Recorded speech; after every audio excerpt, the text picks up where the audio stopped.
오늘 누가복음 15장에는 세 가지 비유가 나와 있습니다. 잃은 양의 비유, 잃은 동전의 비유, 그리고 잃은 아들의 비유입니다. 100마리 양 중에 한 마리를 잃어버렸다. 그 양을 되찾아오는 이야기. 10개의 은화, 은동전 중에 하나를 잃어버렸을 때 되찾아오는 얘기. 그리고 한 아들, 탕자죠. 집단한 아들이 돌아오기를 기다리는 아버지의 이야기. 그런 세 개의 비유로 이루어진 것이 누가복음 15장입니다. 그런데 이 100분의 1, 10분의 1, 2분의 1 이렇게 점점 그 범위가 좁혀지지 않습니까? 오늘 설교 제목으로 사용된 숫자이기도 한데 우리가 여러 많은 사람들 군중 가운데 있을 때 우리는 그런 생각을 할 수도 있습니다.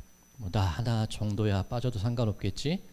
그런 생각을 품기도 하고 때로는 이런 나에게까지 관심을 줄 사람이 있을까? 앞의 생각은 나 이런 나까지 뭐 할 필요가 있겠어? 아니라는 생각일 수도 있고 그런 많은 사람 중에 나를 기억해 줄까? 조금 소외된 마음이 들 수도 있을 겁니다. 그런데 이 여러 사람 가운데 한 명, 뭐 익명, 나 같은 사람 그런 의미가 아니라 오늘 이 예수님의 비유의 말씀을 쭉 보다 보면 점점 그 범위가 좁혀집니다. 10명 중에 한 명인 줄 알았는데 100명 중에 한 명인 줄 알았는데 10명 중에 한 명인 줄 알았는데 2명 중에 한 명이더라는 거예요. 자, 이게 어떤 의미가 있냐면 나 같은 사람 어떤 의미가 있겠어? 예수님께 어떤 존재 가치가 있겠어? 그런 생각을 우리는 품고 있는지 모르겠지만 예수님의 눈에는 그렇지 않다는 거죠. 많은 100명 가운데 있어도 너 하나야. 좀 좁혀서 10명 가운데 너 하나야. 2명 가운데 너야. 결국은 예수님과 우리와의 1대1의 관계가 되겠죠. 그런 점점 좁혀지는 의미로 오늘 이 비유를 생각할 수가 있을 겁니다. 자, 이 이야기는 여기까지 잠깐 덮어두고요. 오늘 본문 특별히 세 가지 비유 중에 두 가지, 잃은 양의 비유, 잃은 동전의 비유를 가지고 오늘 이 숫자들이 어떤 의미가 있는지를 한번 살펴보도록 하겠습니다. 첫 번째, 이 100마리 중에 하나, 두 가지 관점으로 봐야 됩니다. 양의 시선에서 오늘 본문 말씀을 볼 수 있을 것이고 그리고 목자의 시선에서 오늘 본문의 말씀을 볼 수가 있을 겁니다. 자, 100마리 양이 있는데 한 마리가 없어졌어요. 그러면 그 한 마리 양을 찾으러 간다. 그럼 보통 흔히 목사님들 하시는 말씀이 그러면 나머지 99마리는 어떡하라고 뭐 그런 생각을 하신다 그러죠. 자, 오늘 본문 말씀에 보면 이렇게 들에 두고 4절 말씀에 99마리를 들에 두고라고 되어 있는데 이 카타레이포라는 단어를 씁니다. 남겨놓다. 그리고 이 포기한다는 의미도 있습니다. 분명히 그 단어의 의미가. 이것을 우리가 어떻게 이해를 해야 될까? 하나를 살리자고 99마리를 포기하나 그런 의미는 아니고요. 자, 이 카타레이포라는 단어, 이 독일어로 번역을 하면 이 블라센이라는 단어가 됩니다. 이 블라센이라는 단어도 의미는 같아요. 내버려 두다, 포기하다 그런 의미가 되는데 이 독일어 문법이 특이한 게 있는데 이 재귀 대명사로 사용될 때는 전혀 다른 의미가 됩니다. 이 재귀 대명사가 어떤 의미냐면 굳이 이 독일어의 특징인데 우리나라로 예를 들자면 나 머리 깎았어 라는 말을 제가 말씀을 드렸다고 할 때 나 머리 깎았어. 제가 누군가의 머리를 깎아준 겁니까? 제 머리가 깎인 겁니까? 제 머리가 깎인 거죠. 그러니까 재귀 동사가 이를테면 그런 겁니다. 내가 뭘 했어라고 말은 하고 있지만 내가 그것을 당한 게 되는 거죠. 그럼 이 블라센이라는 독일어가 누군가에게 행할 때는 놔두다, 내버려두다, 포기하다라는 의미가 되는데 이 재귀 대명사가 될 때는 신뢰하다, 믿다라는 단어가 돼요. 전혀 다른 의미가 되어버리는 겁니다. 자, 이것을 우리가 어떻게 이해를 할 수가 있냐면 우리 예전에 나왔던 영화 중에 라이언 일병 구하기라는 영화가 있습니다. 안 보신 분 혹시 계십니까? 대부분 어떤 내용이냐면 연합군과 이 독일군과의 전쟁이에요. 이 노르망디 상륙 작전의 그 모습으로 영화가 시작이 됩니다. 해안가를 상륙하는 연합군의 모습들 굉장히 참혹한 전쟁의 장면입니다. 어려운 전쟁, 목숨을 내걸고 해야 되는 전쟁이라는 그런 의미가 되겠죠. 그렇게 가까스로 상륙을 했고 조금의 휴식이 주어졌는가 싶었는데 그때 어떤 얘기가 들려오냐면 이 본국에 있는 한 그 홀어머니가 네 아들을 키우고 있는 가정이 있습니다. 그런데 이 네 아들 모두 징집이 된 거예요. 전쟁터에 오게 된 겁니다. 첫째, 둘째, 셋째는 이미 전사를 했습니다. 그리고 막내, 넷째 라이언이 전쟁터에 있는데 굉장히 어려운 사선에 놓여 있다는 거예요. 그러면 지도부의 입장에서 홀어머니가 키우는 네 아들이 전쟁터에서 모두 전사했다. 너무나 참혹한 얘기잖아요. 그래서 그 남아있는 라이언 그 한 명을 구하기 위해서 사람들을 보내는 겁니다. 7명의 병사를 보내어서 그 라이언을 구해내는 이야기입니다. 근데 언제 생각하기에 한 명의 목숨을 구하기 위해 7명의 목숨을 담보로 잡는다? 이해가 되지 않는 내용이잖아요. 그리고 실제로 영화가 진행되는 중에 그 7명 병사들이 한 명씩 죽어가요. 그럴 때 그 병사 중에 한 사람이 했던 얘기가 뭐냐면 라이언이 구해낼 가치가 있는 사람이면 좋겠다. 그 얘기를 합니다. 결국 라이언을 만나게 되고 라이언을 구하게 되는데 그 라이언 한 명을 구하는 게 아니죠. 함께 전쟁을 하면서 어떤 가치를 구하는 겁니다. 어떤 생명에 대한 가치, 또 동료에 대한 가치, 그리고 어떤 인류에 대한 가치, 그 귀중한 것들을 구해내는 것이 그 영화의 흐름입니다. 자, 우리 군인 병사 한 명이 낙오되었거나 포로로 잡혔다고 한번 생각을 해보겠습니다. 그런데 그 한 명, 여러 명을 보내서 구하느니 그냥 포기하는 게 낫겠어라고 판단을 했다고 하겠습니다. 그런 게 어디 있어요? 한 명이라도 어떻게든 구해내는 게 정부의 입장이어야 되지 않겠습니까? 만약 내가 전쟁터에서 낙오가 됐다고 가정을 할 때 정부와 내 상관들에 대한 믿음이 있는 겁니다. 반드시 나를 구하러 올 거야. 그 믿음이 있다면 낙오되고 포로가 되었을 때 포기하지 않겠죠. 반드시 나를 구할 거야. 나를 살려내 줄 거야. 그 믿음으로 버텨내는 겁니다. 그러면 그 한 명을 구해내러 나가는 병사들을 한번 생각해 볼까요? 야, 우리 7명이 목숨을 희생해서 한 명을 구해야 돼? 그 생각이 아니라는 거죠. 바꿔 얘기하면 만약에 내가 포로가 되고 내가 낙오가 되었다면 어떨까? 우리 대장님이 우리 정부가 나를 포기할까? 그 장면을 보는 겁니다. 아니죠. 내가 낙오되었어도 저분들이라면 반드시 나를 구해낼 거야. 그 믿음이 있기 때문에 지금은 내가 위험한 작전을 하면서 누군가를 구하러 가는 입장이지만 나도 낙오되었을 때 나도 구원함을 받을 수 있지 않겠어? 그 마음으로 그 전쟁에 참여하게 되지 않겠습니까? 그게 신뢰라는 거예요. 그게 믿음이라는 겁니다. 자, 양이 있습니다. 이 100마리 양이 있고 주인에 대한 생각이 우리 주인 맨날 양 젖이나 짜가고 털만 깎아가는데 뭐 이렇게 우리 주인 그런 사람이야. 그 생각이라면 신뢰가 없겠지만 우리 주인 저 한 마리 잃어버린 양이 있는데 저 어떻게든 찾아내려고 우리를 놔두고 가시네. 그러면 내가 잃어버리거나 내가 맹수에게 붙잡혔을 때도 우리 주인은 나를 반드시 구하러 올 거야. 그 생각이 들지 않겠습니까? 이게 보라센 이 독일어의 제규대명사의 의미라는 겁니다. 비록 표면적으로는 99마리가 남겨지고 버려진 것 같으나 뒤집어 생각해 보면 그 99마리 남겨진 99마리가 내 목자에 대한 주인에 대한 무한한 신뢰를 가지는 거예요.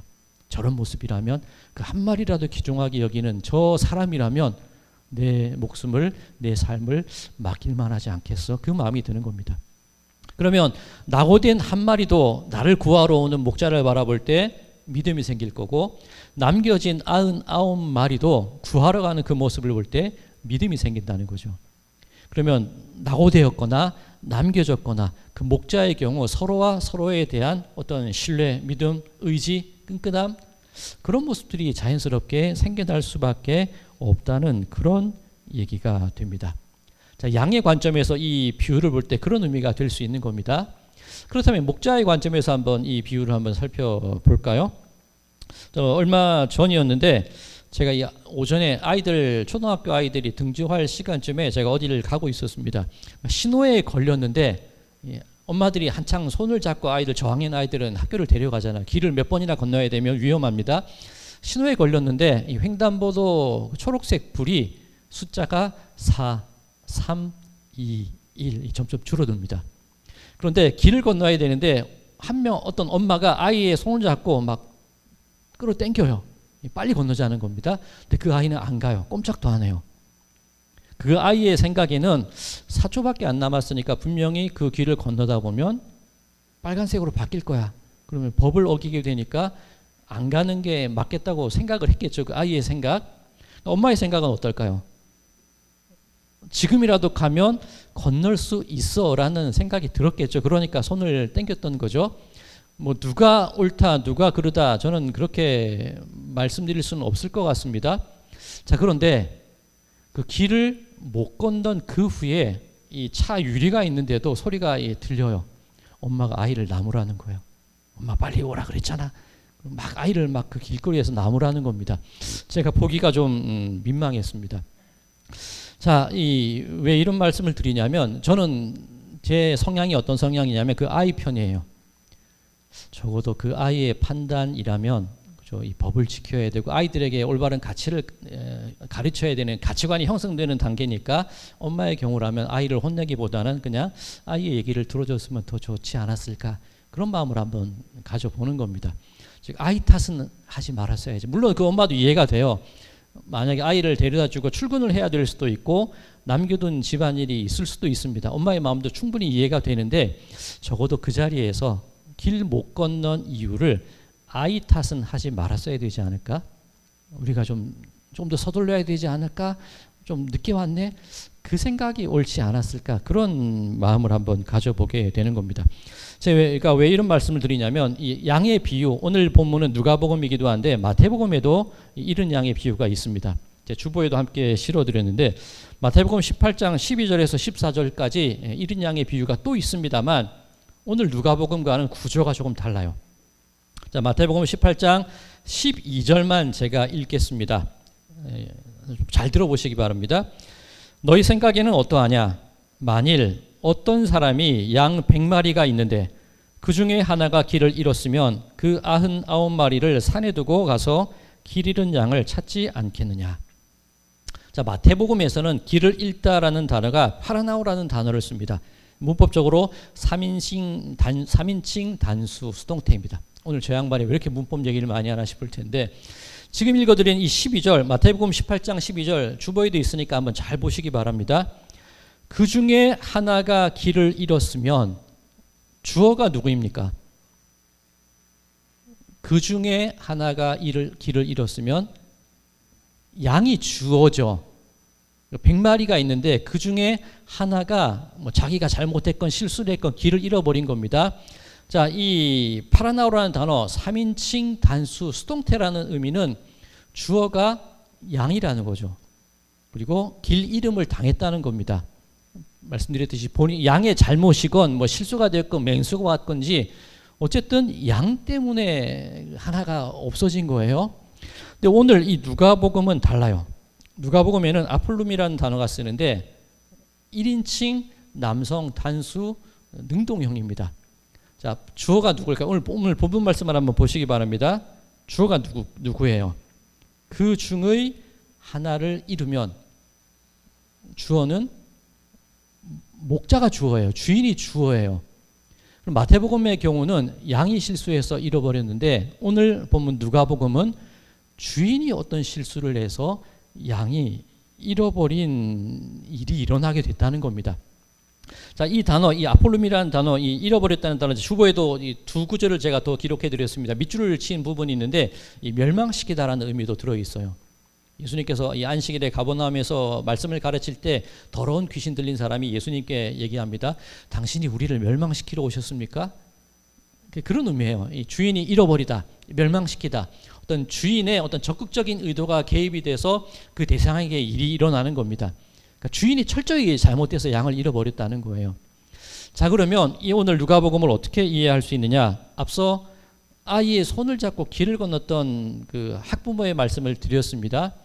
그런데 몰라요. 누구의 잘못인지는 모릅니다만 제 바람은 적어도 그 아이 탓은 하지 말았으면 좋았겠다. 그 마음을 품었다고 말씀을 드렸죠. 그렇다면 우리들의 삶도 똑같아요. 예수님께서 우리의 손을 붙잡으시고 길을 건널 때가 있어요. 우리를 이끄실 때가 있더라는 겁니다. 혹은 우리들이 작은 목자가 되어서 누군가 연약한 이들의 손을 잡고 길을 건네줘야 할 때도 있다는 겁니다. 그런데 그 순간이 됐을 때 늦어서 실수해서 길을 건너지 못하거나 낙오되는 사람도 분명히 있을 수 있다는 거죠. 자, 그럴 때 목자라면 어떤 마음을 품어야 되냐는 거예요. 네 탓이야? 네가 그러니 그 꼴로 살아가지. 네가 지은 죄 난 모르겠어. 네가 책임져야지. 적어도 목자라면 그런 마음은 품지 않는다는 겁니다. 오늘 본문에 의하면 누구 잘못 때문에 양을 잃어버렸다는 겁니까? 내 탓이라는 거예요. 예수님이 우리를 이끌고 가시는데, 구원의 길로 이끌고 가시는데 우리는 여전히 죄인이에요. 우리는 여전히 낙오되고 우리는 여전히 잘못을 저질러요. 우리들의 실제적인 모습 아닙니까? 그럴 때 예수님이 우리에게 하시는 말씀이 뭐냐면, 목자된 예수님의 마음은 니네들 때문이야가 아니라 그래 나 때문이구나. 그게 목자의 마음이라는 거예요. 자, 성경의 흐름을 쭉 볼 때 하나님과 이스라엘의 관계 속에서 죄악 가운데 있는 이스라엘을 향해서 하나님께서는 왜 죄를 짓느니, 너희들이 왜 그런 악함 가운데 있느냐 책망하기도 하시지만 하나님의 근본적인 마음이 뭐냐는 거예요. 이 애비 탓이다. 그게 하나님 마음 아닙니까? 니들이 죄 지었으니까 니들이 책임져, 그 마음이 아니라 예수님께서 돌아가시잖아요. 물론 삼위일체니까 성자 예수님, 아들이 돌아가셨다라고 표현을 하지만 결국 하나님 아버지가 스스로 죽기로 다짐한 거 아니십니까? 그게 목자의 마음이라는 거예요. 목자의 시선이라는 겁니다. 내가 부족해서 그래. 내가 잘못했어. 이끌다 보면 손을 놓칠 때도 있고 신호가 끊어져서 길을 못 건널 때도 있는데 너희들 탓하지 마. 내가 책임질게. 내 목숨으로 너희들을 사야 되지 않겠어? 그게 하나님의 마음이시라는 겁니다. 자, 이 첫 번째 양의 비유를, 누가복음에 나와 있는 양의 비유를 통해서 우리가 알 수 있는 것, 양의 시선. 잃어버림 받은 양의 시선에서는 나 같은 존재라도 그냥 내버려 두지 않으시는구나. 어떻게든 나를 찾아오시는구나. 우리가 죄인이고 연약하고 실수고 범죄할 수 있습니다.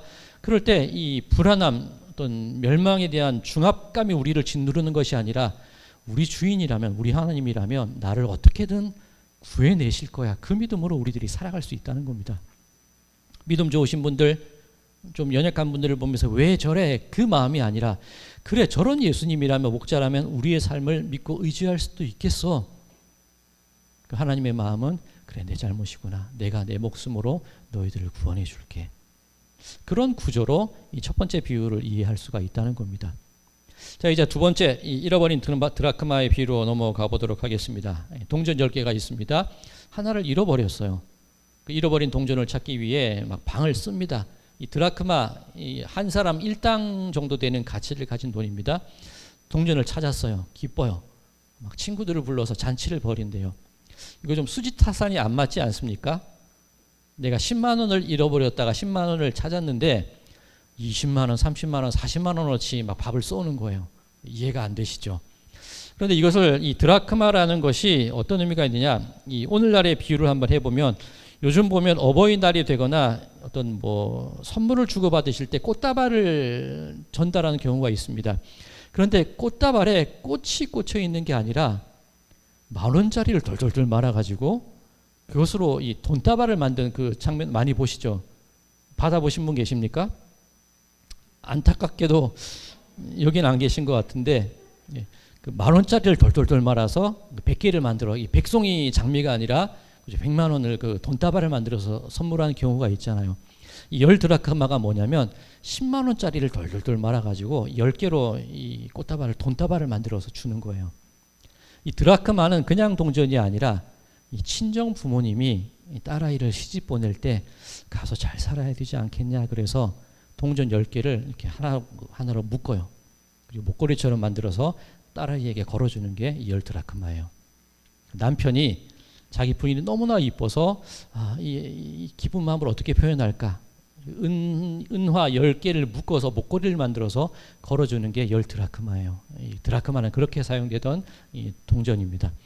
자, 그렇게 걸고 다녔는데 하나가 빠져버렸어요.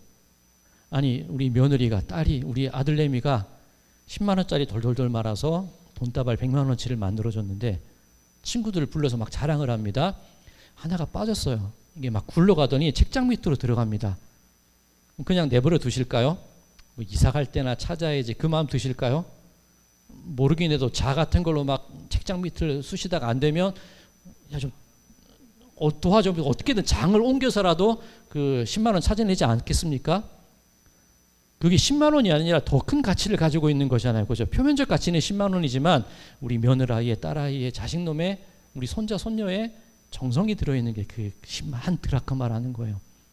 그럼 장을 옮겨서 찾아냅니다. 다시 돈다발을 완성시켰습니다. 같이 계시던 분들이 야, 밥 한 떡 쏴야지 그러면 밥 안 쏘시겠어요? 쏘시잖아요, 당연히. 그거예요. 그러니까 표면적인 가치는 10만 원이지만 그보다 훨씬 많은 가치를 가진 게 한 드라크마라는 거예요. 제가 말씀드렸는데 제 인생을 살아오면서 가장 충격적인 일이 한번 있었다고 말씀을 드렸죠. 병원에서 건강검진을 받는데 그 코디네이터 분이 저에게 아버님이라고 했을 때 저는 큰 충격에 사로잡혔습니다. 며칠간 정신을 못 차렸습니다. 맞아요. 제 표면적 가치는 아버님이에요. 맞아요. 그죠? 그런데 저는 어떤 평가를 받고 싶냐면 적어도 사장님 아니면 선생님이라고 불려주면 좋아요. 그죠? 표면적 가치는 맞아요. 50대 아저씨 아버님이 맞는데 그래도 불려지고 이해되기에는 좋게 이해되기 원한단 말이죠. 여기 계신 분들 표면적 가치는 소녀예요. 그죠? 그런데 내재적 가치는 꽃으로 불리고 싶다는 거예요. 이게 예수님이 이 비유를 통해서 우리를 보실 때 표면적 가치는 죄인 맞아요. 그런데 내재적 가치가 뭐냐면 내 목숨이라도 바꾸어서 되찾아야 할 존재, 이게 내재적 가치라는 거예요. 자, 그럼 우리 여기 만약에 이 100명이 있다고 한번 가정을 해보겠습니다. 그러면 나는 예수님의 그 피값으로 구원함을 받았는데 우리가 100명이니까 n분의 1로 나눠서 나는 예수님의 100분의 1의 가치를 가진 사람입니까? 잘 생각해서 10분의 1 정도의 가치가 있을까요? 아니면 뭐 2분의 1? 아니죠. 우리가 아무리 많다 하더라도 나 한 사람은 예수님 그 생명, 예수님 한 분의 가치를 우리들이 가지고 있다는 거예요. 오늘 설교 제목 100분의 1, 10분의 1, 2분의 1, 1이라는 게 그런 의미를 가지고 있습니다. 자, 이곳에 계신 여러분들은 그 가치가 1, 예수님의 그 목숨값, 그 귀한 내재적인 가치를 가지고 계신 분들이에요. 그러니 안 기쁘겠습니까? 그 귀한 생명이 돌아왔는데 그 귀한 생명이 다시 집으로 찾아왔는데 안 기쁘겠냐는 거예요. 하늘의 사자들이 잔치를 벌이고 기뻐하지 아니하겠냐는 겁니다. 자, 이 이야기의 흐름 오늘 본문 1절과 2절입니다.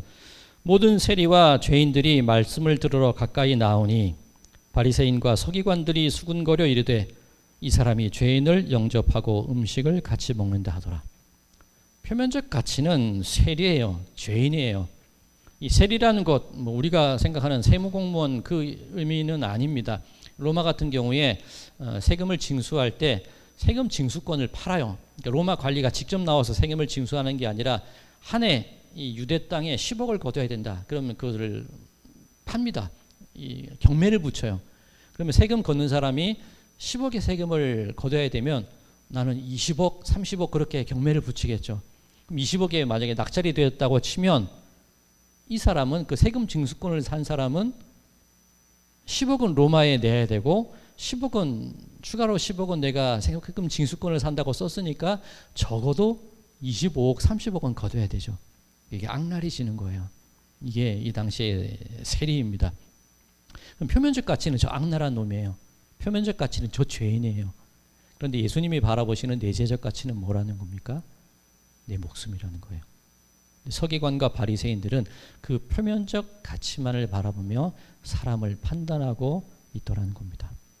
자, 그렇다면 이 비유를 통해서 우리는 어떤 생각을 해야 됩니까? 먼저 내가 나 자신을 생각할 때 나쯤이야. 이 80억 인구 가운데 하나님께서 나 같은 사람에게 관심을 주실까? 그게 아니라는 거죠. 그 80억 분의 1이라 할지라도 하나님이 여러분들을 바라보는 그 눈은 1이에요. 80억 분의 1이 아니라 예수님의 생명가치 그 1, 그렇게 바라보시는 거예요. 그만큼 귀한 가치가 있다는 겁니다. 그렇다면 우리가 서로를 바라보는 눈길은, 시선은 어때야 된다는 겁니까? 저 죄인, 저 몹쓸 것, 그게 아니라 야, 저런 사람에게까지 예수님께서 희생하신다면 나도 그러겠네? 그 마음을 품는 거죠. 그 내가 나를 향한 존귀한 사람을 기억하는 것, 우리가 서로를 향한 귀중한 가치를 가지고 살아가는 예수님의 생명값이라는 것을 가지고 서로를 바라보는 시선, 그것이 우리들의 시선이 되어야 할 줄로 믿습니다. 사랑하는 우리 성도님들, 나 자신이 그렇다는 것, 그런 정체성으로 살아가시기 바랍니다. 서로를 바라보는 눈도 그런 시선으로 서로를 바라보시기 바랍니다. 그리고 목자 대신 예수님이시긴 하지만 우리들도 목자잖아요. 우리들도 예수님의 위임을 받은 작은 목자들입니다. 그렇다면 적어도 우리들은 서로를 탓하면서 너 때문이야 라고 말을 하기보다는 그래 나 때문이지, 그렇게 누군가의 손을 잡으면서 함께 길을 건너거나 함께 낙오가 된다 한들 탓하지 말고 그 순간을 그런 이해와 포용과 인내와 기다림의 마음으로 그렇게 살아나가야 하지 않겠습니까? 그렇게 신앙생활을 해나가시는 모든 분들이 되시기를 간절히 소망합니다.